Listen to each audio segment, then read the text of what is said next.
Hi there, I have two decor ideas to share with you today for the holidays.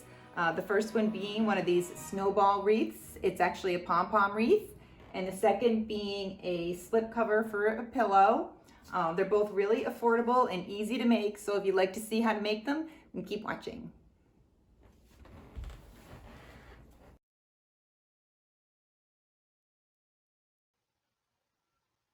Here, I just wanted to show you a few examples of how expensive some of these pom-pom wreaths can be.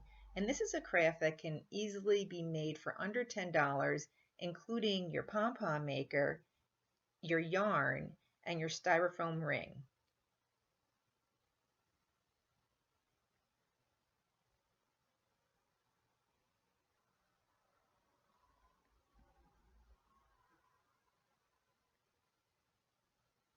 This is the pom-pom maker that I used, and I got mine from Joann's.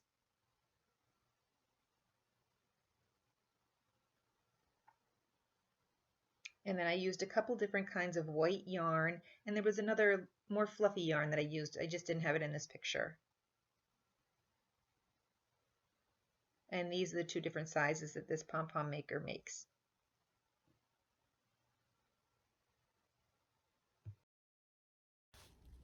Here you can really see the texture of the fluffier yarn on this side makes a much fluffier pom-pom. This was more what I was looking for. I had bought this thinking it was going to be soft enough, but it wasn't, but it's less expensive. So what I ended up doing for my decor this year is I'm going to mix the two and meet it halfway between. That way I'm not spending so much, even though I'm still buying mine with coupons. I'm not spending so much, and I'm still getting a nice fluffy pom-pom. And I'm getting the two different sizes. But incorporating the less expensive and the thinner yarn is just stretching my more expensive yarn much further. They're really cute. But this one, ugh, if you were just making a couple and wanted to buy a more expensive yarn, this is nice. But they'll be pretty on a wreath, regardless.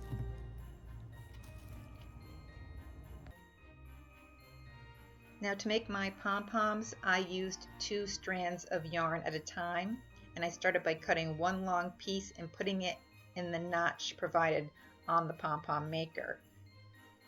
Using 2 strands of yarn just made everything go a little quicker. And this device was nice because it had little notches in it, so when you wind your yarn, it doesn't slide off.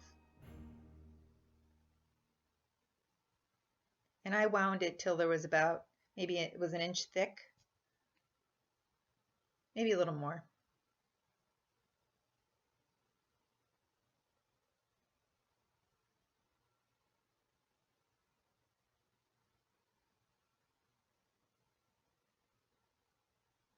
And once you have it to the thickness that you want it, you use that original string that you had cut and you tie it very tightly in the middle.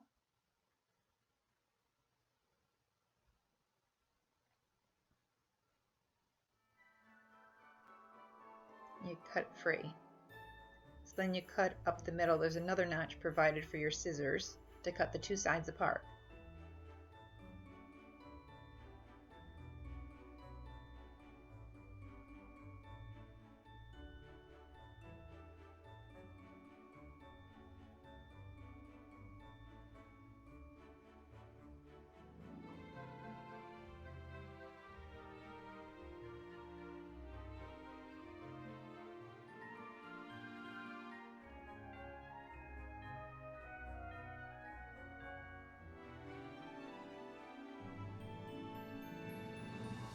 So in some ways I really liked this pom-pom maker, but as you can see, it still needed a lot of trimming and shaping. And that's what I found with a lot of different methods.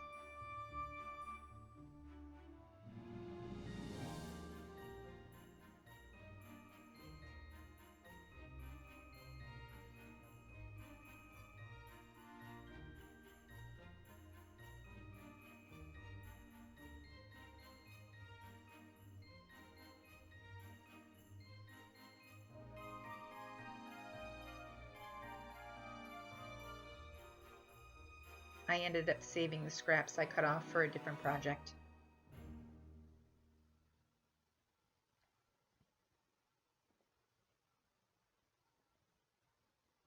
And here's a bunch of them I did in just a few minutes.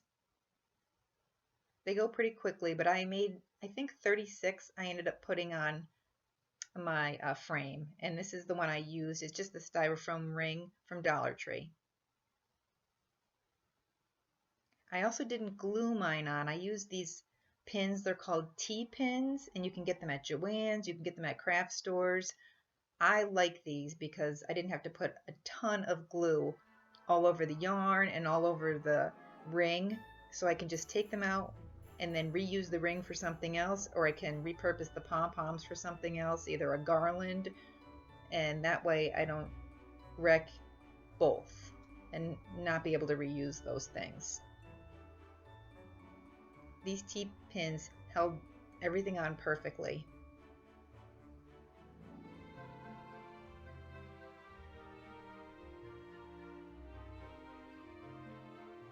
If you're going to go through all the trouble to make these pom-poms, you want to keep them nice.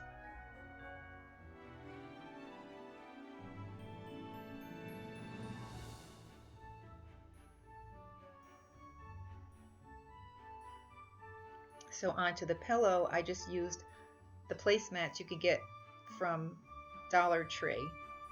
They're so pretty. I decided to try the hot glue method. Though I sew everything, the seams on these were pretty thick, and as I got looking at it, I thought maybe it will take the hot glue pretty well. I've never done this before, but I ended up really liking it. As long as there's a thick seam there, it does take the hot glue well. And you just put a little on at a time and stick it down as you go, because if you put the whole line of glue along the whole top of it, it's not going to work. It dries too fast. So I just at first glued both long sides together with the bad sides facing each other and the good sides facing out.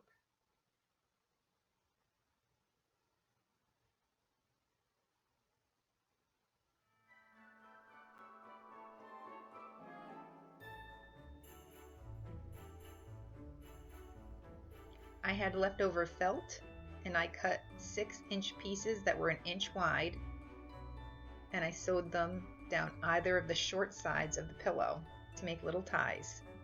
And then I inserted pillows I already had into them.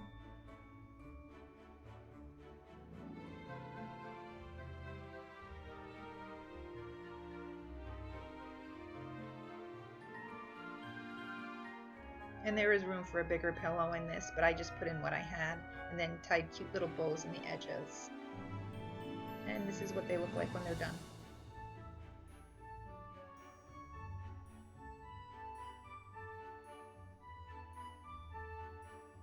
I think the fabric is adorable on these placemats. So as you can see, I made pillow slip covers.